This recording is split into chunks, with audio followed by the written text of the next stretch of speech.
is, where the techniques are concerned, is the NLP target model, which is key, okay? And the target model works on this outcome. We need to know your outcome, okay? Your athlete needs to know what they want to achieve within the outcome. So before we implement a training strategy, or a session or a lesson, for want of a better word, we need to know what the outcome is, which is really important, okay? Whenever I deliver a session, I'll be very clear about what outcomes I want to achieve from the session. Whether it be technical, tactical, psychological, very, very clear about what we want to achieve from the session. So when an athlete comes to you, one of the most important things to ask them, well, what do you want? What exactly are you looking to achieve? What outcome would you like to achieve? Be it win that competition, win that tournament, run that time. Very key about being very specific. Then we decide what technique we want to use. So you're going to have a toolbox of various techniques that you can use. Decide which one you want to use, okay? If it's for confidence, you might use anchoring. If it's for motivation, you might use a values elicitation strategy. If it's for a technique, a demand, a psychological demand, we might decide what technique we're going to use accordingly. But what's really important is present state, desired state, okay? We need to know where they are, okay? So if the client comes to you, the performer comes to you and says, well, I'm suffering I want to be more confident, okay? I want to score more goals. I want to perform this technique, okay? Well, where is your mind at the moment in reference to doing that? Where is your present state, okay? Where would you like it to be? So it could be, I don't feel confident, but I'd like to feel confident, okay? So present state and desired state is a really important aspect of doing a technique. Where are you now? Where would you like to be? And as a result of being there, what will you achieve? So if your target is to score 20 goals in a season, but you haven't got the confidence to do that, having the confidence to do that will give you a good chance to do that. The rapport is really important. Getting rapport, it's not about being people's best friends. Not every client I work with is my best friend, but what's really important is there's enough rapport. Okay, so all we're doing throughout the day is learning strategies to gain rapport. Okay, and rapport is building at a level where the client is comfortable enough for you to do the work you're going to administer for them, which is key. Okay, and that's one of the key concepts to gaining rapport, and it's done through various different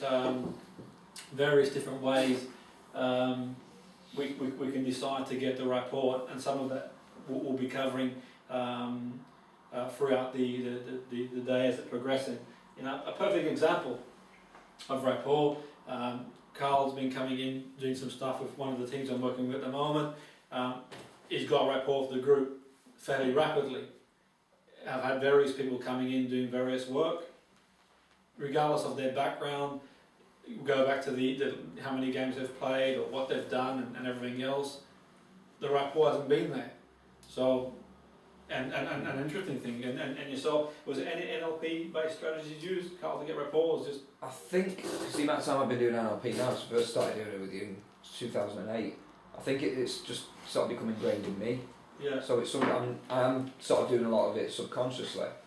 I think, as you touched on that, it's important that you don't jump straight into trying to do techniques with people. You know, have that time, if you can have a session or so where you're just getting to know the person, getting familiar with them.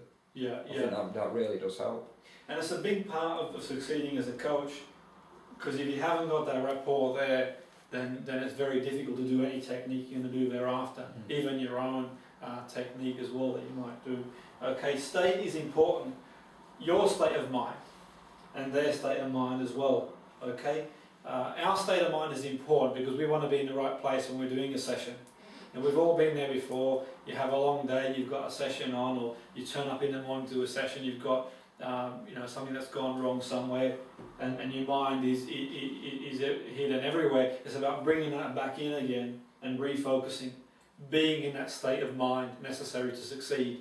Because in life we're going to go through challenges throughout the way, and we're going to look at ways to manage your state, which is important. Okay, successful coaches are able to manage their state, but also the state of the performer. Okay, so you might have someone come and see you, and their state of mind. They might have a lot of things going on in their personal life, and you notice in practice, okay, they might not be 100%, and you can pull them to one side and work out what's going through their head, and we can change that.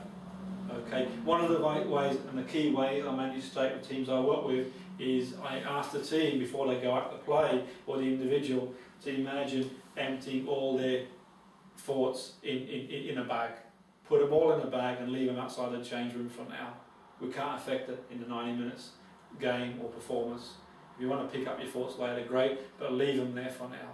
And they're key ways to manage their state, because they've got to be focused on what they're doing at that given period of time. Sport is about process.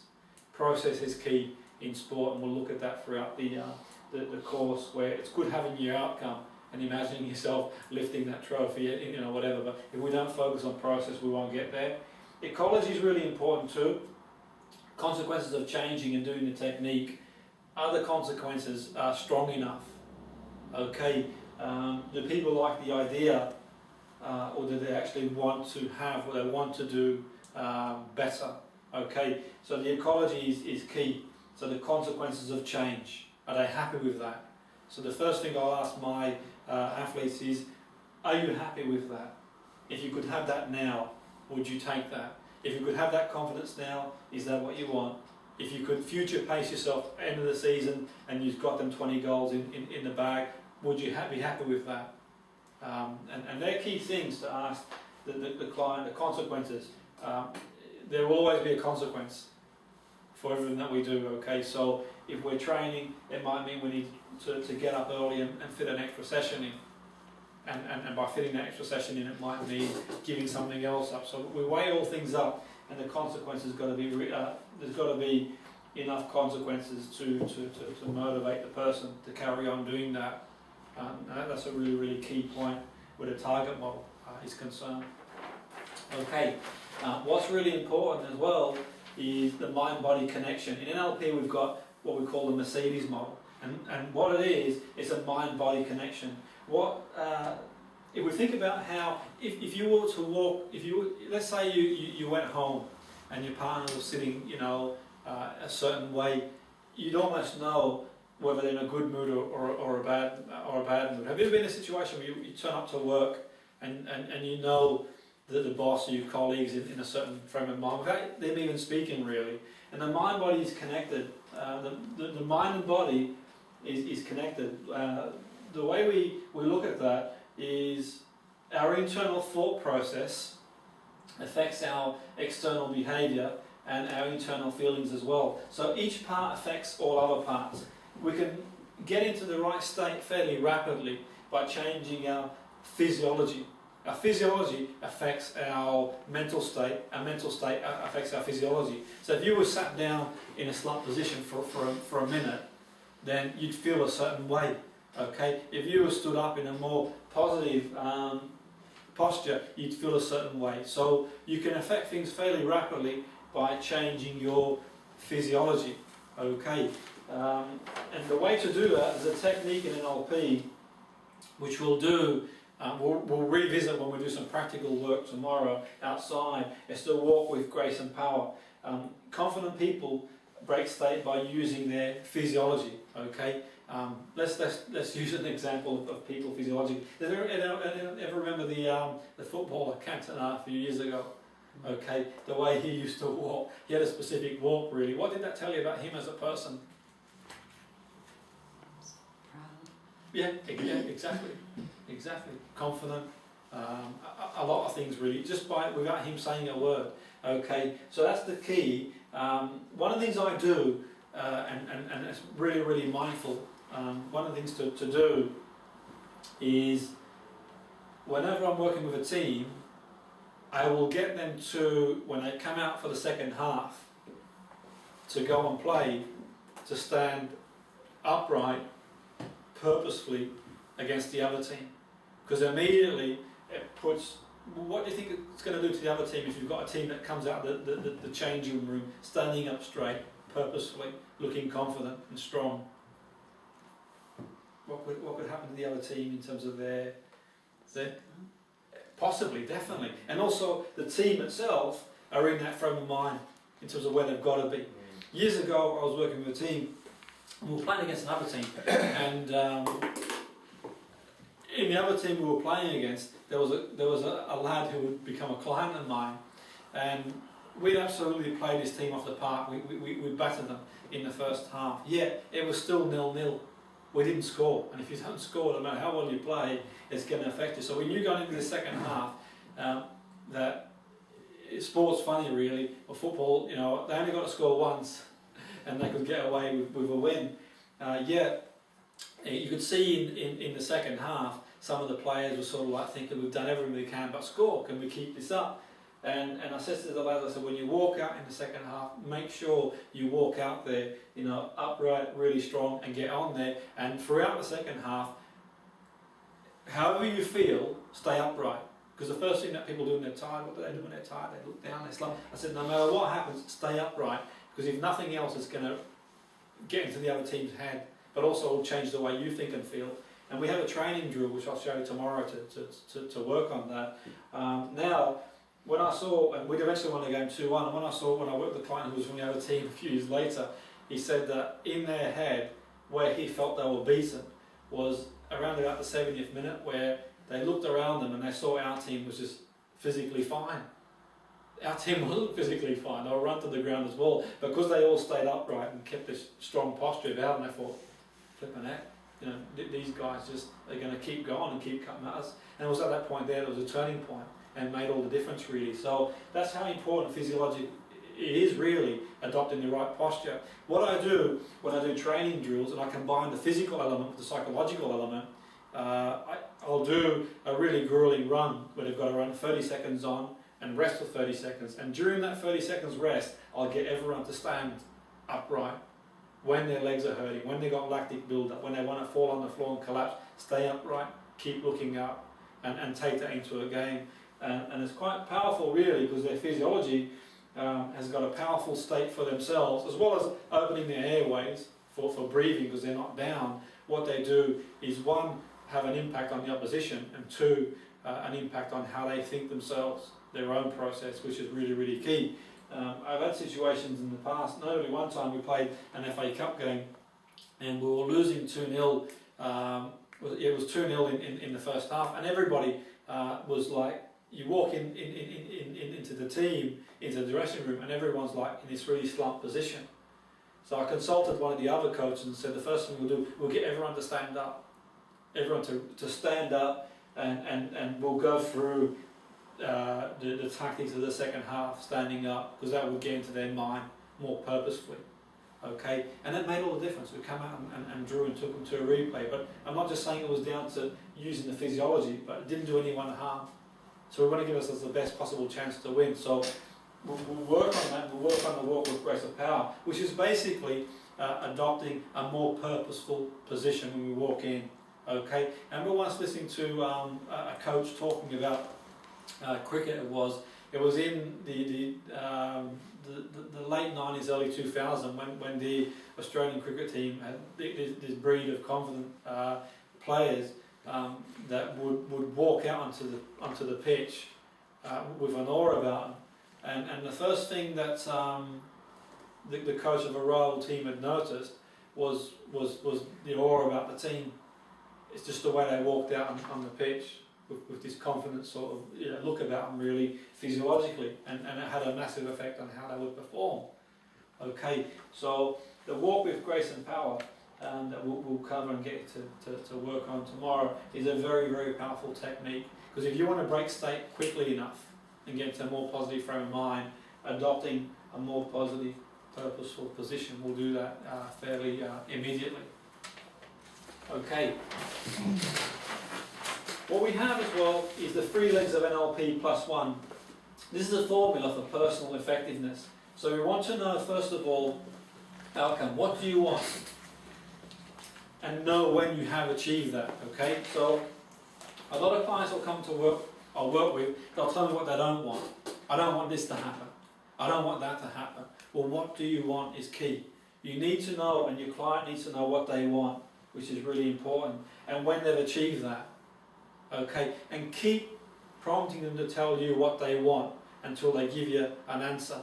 Okay, that's really important. You want them to tell you exactly what they want. We use what we call in NLP acuity, sensory awareness. Small signals that indicate they're responding, okay? Also, how do they know when they've achieved what they want in their mind? What will they see, hear and feel when they've got there and have achieved that? That's really important too, okay? The flexibility is important too. The more choices we've got, the greatest flexibility of behaviour. Giving people choices and options, okay? And the plus one is take action. If something's not working, do something different. Find a way, find a solution, okay?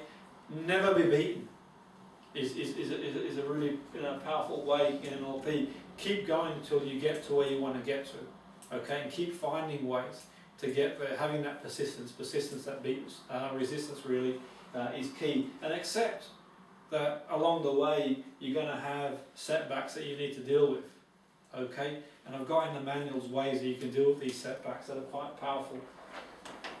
Our first technique of today that we're going to do, I'm going to get you shortly to go away and have a practice of the technique, is positive outcomes, okay? And the key concepts of positive outcomes is know what you want. The first thing I'll do with any team I work with or any athletes, I will base my first consultation and session on positive outcomes, okay? And the reason for that is I need a target to aim for. I need a target. I've got a target to aim for, then I'm just walking in the dark. We need to know what we want. So the first thing I'll do is I will ask the person, what do you want to achieve? What outcome do you want? Okay, or what outcomes do you want? So for example, the client or the performers might say, well, I want to score 20 goals. I want to be able to do this technique. I want to play for this team. Okay, being very specific about where you want to be is really important, and breaking it down. And it's amazing when we write things down and we follow that path as to how we can go on and achieve certain things. The other part is your part in achieving it. What do you need to do? The best person to help yourself is yourself. What do you need to do to get to where you want to get to? Okay, it could be hire a coach, it could be hire a personal trainer, it could be join a new team, email a team. Take positive action to move forward. Your own part to getting there is really important. It's amazing how when you go through this, it sort of expands your mind. You begin to realise that there are resources within our capability that can take us anywhere really. It only takes one phone call to a manager or to a coach, one letter, and it can pretty much spark things and get things moving on really.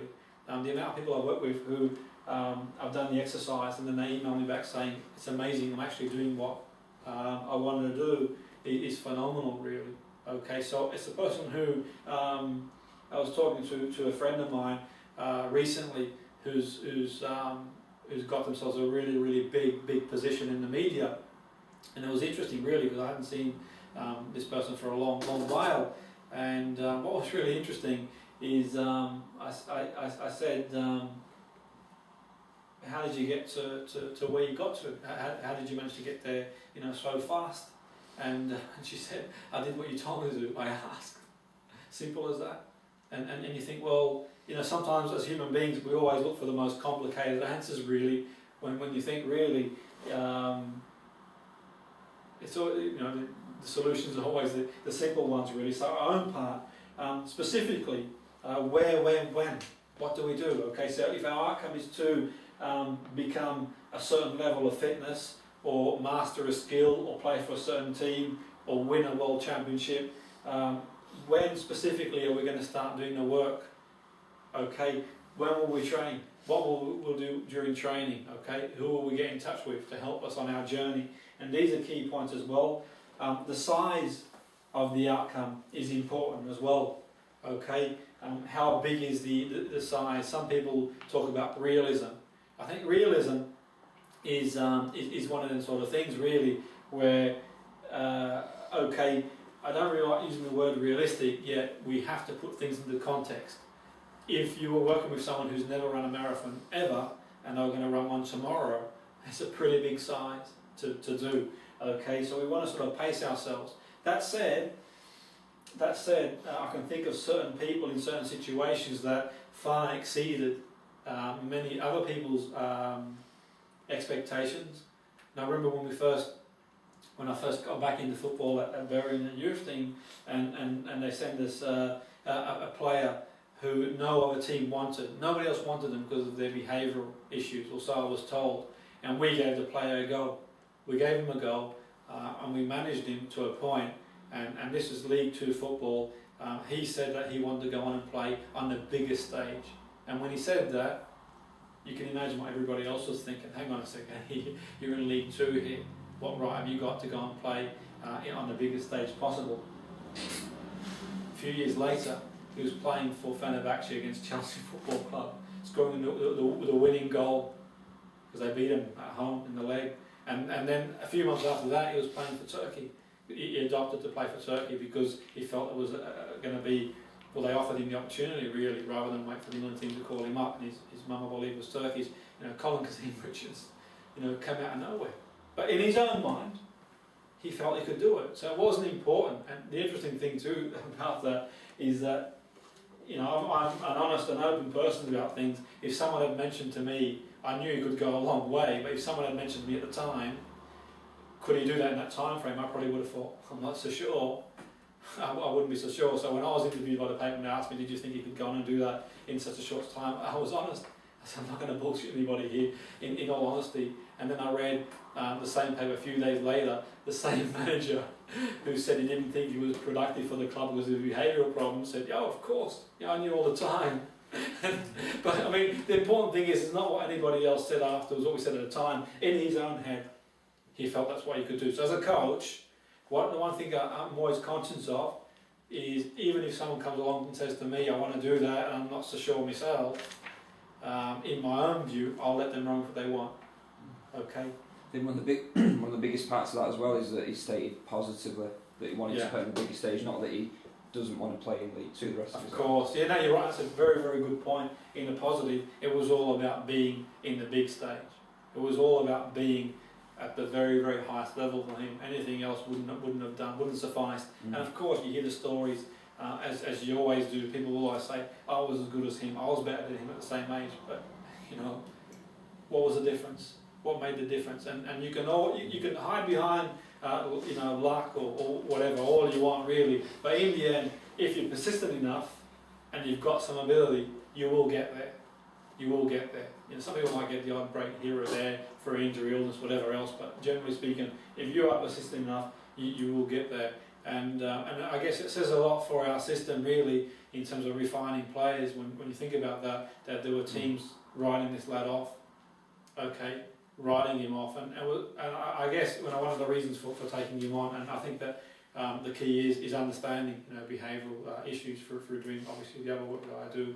I felt really, in all fairness, it was a walk in the park compared to some of the people I've worked with over many, many years really.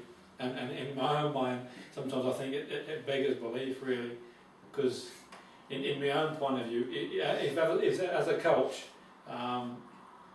You see it as too much of a stretch to accept that some people are going to have, quote, behavioural things, then you've got to think and rethink your whole strategy completely, because you're going to lose a hell of a lot of talent along the way. I think there's a lot to say in Alan Neil, ex-Bury manager, is totally opposed to any of this sort of thing that we do. And he must release 4 or 5 players because they had the wrong attitude. Now, one of them at least has been picked up by a Premier League team and is going on to do massive things. So I think there's a lot to say in it needs that adjustment. So people are taking more of this kind of thing on board and working with players to have their attitudes. You're right, it's been able to do that. I mean, obviously, attitude's a big thing, and we want to have people with the right attitude in the team. Yeah, in saying that, we want to also, some of the best managers and coaches, your Harry Redknapp's, your Alex Ferguson's, your Mourinho's, they were able to get the best out of people. Eric Cantona was a classic example at Leeds. He's gone, unmanageable, he goes to United and he finds a strategy to get the best out of him, really. So there's that thing to think about as well. The see, hear, feel is important. It's really important, because if we don't have an association to what we want, then we get goal fatigue. It's all good and well writing it down. Great, you've written it down. But being able to actually experience what it's like to be there is key. Okay, the see, hear, and feel is a very powerful process, because we learn through our senses. We process information through our senses, which is academically recognised these days. When you do a lesson plan, you've got to do visual, audio, kinesthetic based learning style. So getting someone to associate to their goal is very, very powerful. And the ecology. Do they like the idea of doing it, or do they actually like the doing? Do they think that by becoming a professional footballer they're going to have a fast car, you know, and everything else that goes with it, or do they actually want to get up in the morning and get off their backside and train? And that's going to be the difference that makes the difference as well. You know, the want to. You could so far, it'd be safe to say really that some of the best footballers we've seen of our generation would be playing football in the Sunday league if they weren't playing for the teams that we're playing for. They just love the game. They're passionate. They want to be there. There's a drive, there's a desire. And some of the best coaches really, there's that drive and desire. Okay, what I want to do before we move forward and have what we'll do, I'll go through this technique with someone, and then we can break away and have a go in our pairs at the technique, and then we'll break for some lunch, okay, and go from there. Is there anyone that wants to have a practice? Who wants to come out and anyone wants to be at our demo? No one wants to come on. Yeah, okay. Yeah. So you can share the goal with us if you want. Well, it's up to you, mate. I'm going to go through the process with you, and in going the process with you, then everyone's got an understanding of how it works. So you can share it with us if you want to, your goal. If you don't want to, you don't have to. Okay. So specifically, is there an outcome or a goal that you have? Yeah, relating to my cycling, what I'm trying to do at the moment is write a programme that encompasses the physical and the mental component together. Yeah. Because the age group of the kids that I work with, basically they want to turn up and get on the bike. They're not interested in somebody telling them to think this way and do that. Okay. So what my, I suppose, long-term goal is to work with the clubs that I do at the moment to devise a programme that they will be able to then take on themselves and deliver. Yes, yeah, okay. So what specifically is it that you'd like to do? How would you put it? How would you specifically?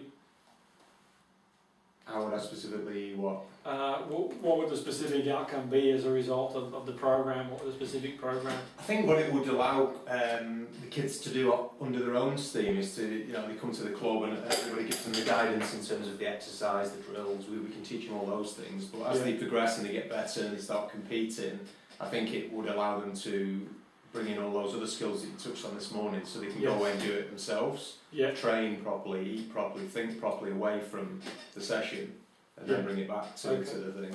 Fantastic. And the more specific we are, the more chance we've got of achieving the outcome. One thing I would say is if a 5-year-old couldn't understand it, then it's too complex.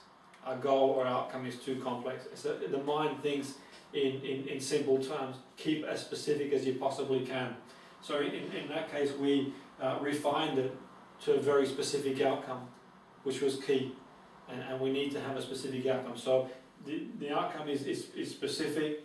So it could be for the client you're working with to play for a specific team, the performance, to be specific about how they'll perform, what they'll win along the way, how many goals they'll score. So in Colin's case there was a program and a project he talked about different skills he's going to integrate in there, and as a result of those skills, what it will give to the youth he's working with.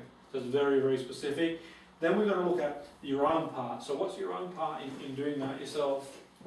It's on a couple of levels really, I suppose, because this isn't really in its infancy at the minute. So I'm writing this programme with the other coaches, getting their feedback, seeing what issues they've got and stuff, and combining it with my own background in PT and my previous cycling background. Yeah.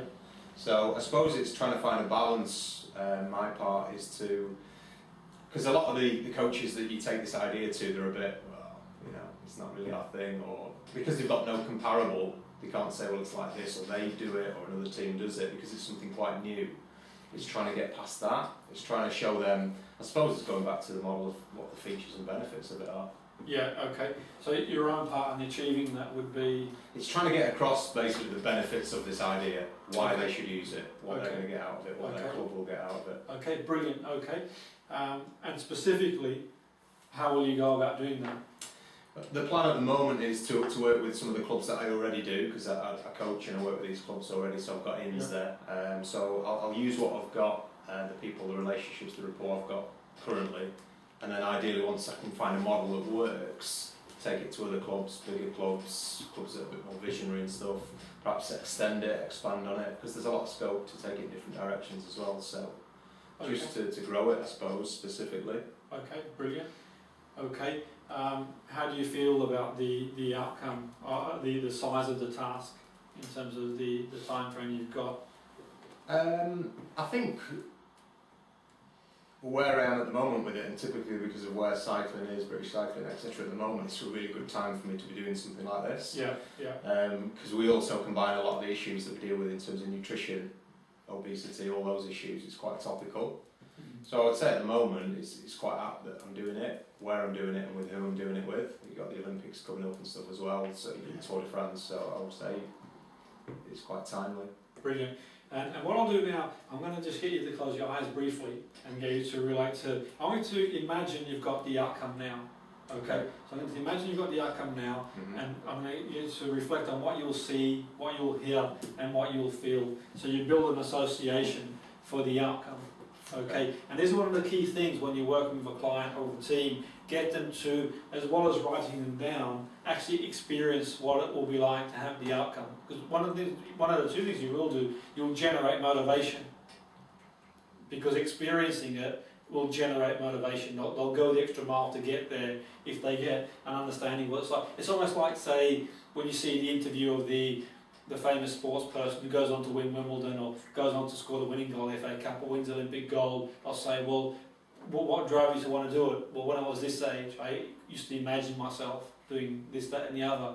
So the key is, in the realms of the imagination, something there is powerful enough. So the key is understanding, what they'll see, hear and feel, because that's how we process information on achieving that outcome. And every time they revisit this aspect of learning to review where they want to be, which is really, really powerful. So where this is concerned, Colin, what will you see, hear and feel, which will act as evidence base for you to know when you've got there? Is it purely the outcome that you're trying to visualise? You're not seeing yourself going through the stages of small wins, or you just seeing the big win? That's a good point, because you could do all the small wins and all the steps to get there, which is what we do when we do like Compelling Future, for example. At this point there, it serves us as an evidence procedure to know when you've achieved that. Because how will we know? We might be there already, we might not be there. How will we know when we get there? So at this point here, it's the big picture, it's the actual major outcome, what you'll see, hear and feel when you've achieved that. Because that will be your evidence procedure. Because if you've ever got to a goal and you thought, is that all it is? Or you've got to go about it and realising it, or someone you're working with has got to like a goal and it's just dismissive about it without even realising it. So it's more as an evidence procedure, what will you see, hear and feel when you've got that in the bag, which is key. So how will you be able to, what will act as evidence procedure in your own mind when you've got that? I suppose for me to see it would be clubs independently using this programme. Yeah. And at quite a stature, I mean, ultimately a goal would be, for British cycling to take it on board. Yeah, yeah. It's a model that they use, and then. Brilliant, and that's fantastic. Very specific about our evidence procedure there, which is key.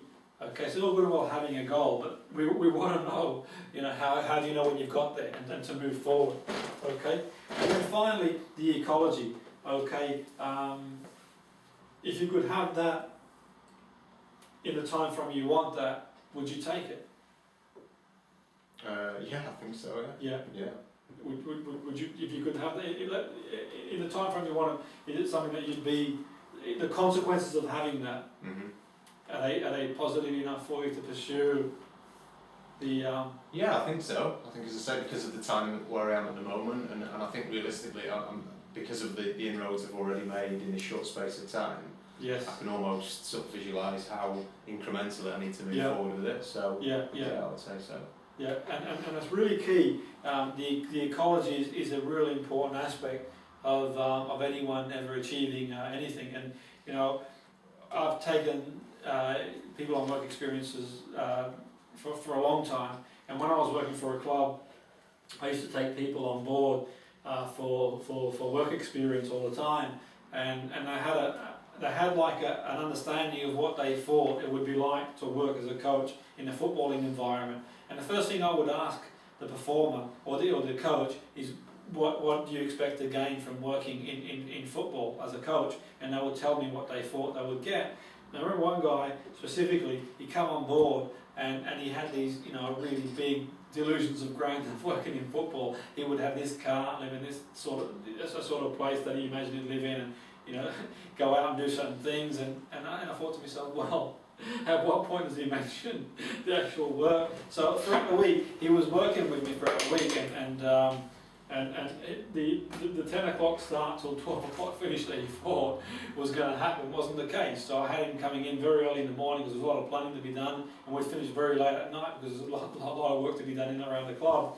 Until we got to the end of the week and we had a really big game on the Saturday, and because I was brought into this team to help them move up the table, there was a lot of pressure on everybody. We had to win every game, simple as that, between where we were and the end of the season. And we had this game, well, practically every game we had to win. And we had this game that we were playing. There's a lot of pressure on everybody, and we were losing at half time. And then throughout the second half, our performance started deteriorating even more. And I thought to myself, well, we've got a big game on Tuesday night. The first thing we need to do is make sure that we're ready. We need to win. Tuesday night is a must win, and we've got to get everything spot on to win this game on Tuesday. So I said to the lad, I said, 20 minutes to go. Can you go and do the ice baths for me, please, in the change room, because we had these ice baths for physiological recovery. And he went in there, he did the ice baths. We was doing the ice baths, and we'd end up losing the game, and that was it. Tuesday was a must win, and thereafter, practically every game we had to win. There was no room for any error then.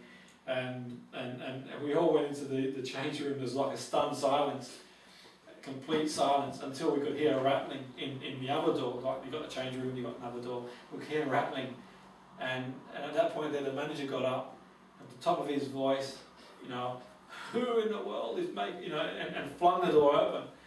And this lad, you know, just at university, very, very young, went about as red as a beetroot. And he tried to make an exit for the change room, and I said, no, you're staying in here, everybody stays in here. And you know, as they do, some managers got very verbal, very, very vocal, and what had to be said, what was done, and that was it.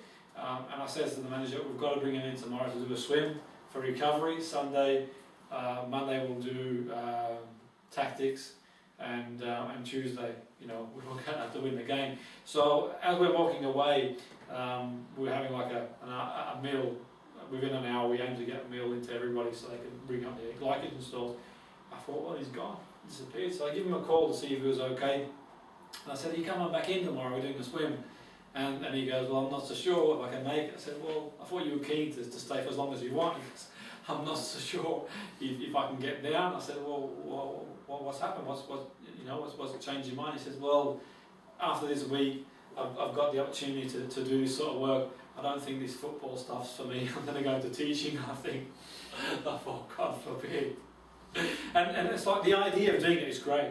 You know, some people love the idea of you know, what they think it's going to bring them. You know, the idea of probably in their own mind hanging around footballers at these clubs and driving a flashy car and rubbing shoulders. But the reality is a little bit different, really. And the idea of consequence is that fast tracking the person to that goal. Okay, what it will be like, because whatever you do, whether you're an Olympic performer and you've got to get up at 4 in the morning and row on the River Thames, whether you're, you know, competing as an athlete and you've got to come back in after a day of work and train for 3 or 4 hours in the afternoon after you've trained in the morning. It all requires a lot of hard work and dedication. Wherever you're a footballer, you know, it's a lot of hard work and dedication. Just come to anyone on a plate, everyone will do it. If it was easy, we'd all get off the street and decide we'll do one thing one day and one the other. And the key is, ecology is really powerful. You know, asking the client if you could have this now, or you're willing to pay the price, for one of a better word, to get there. And if they're adamant that's what they want, then you've got every chance to get there. If they turn around and at that point there, you could save them a lifetime of work in 20, 30 minutes or so. Okay, so on that note, if we have a quick, well, what we can do now is we'll actually break for lunch, and we can sort of have a practice of this technique and integrate it with another couple of techniques after lunch. So is half an hour for lunch okay for everybody? Is that, yeah. Okay, so there's a bakery just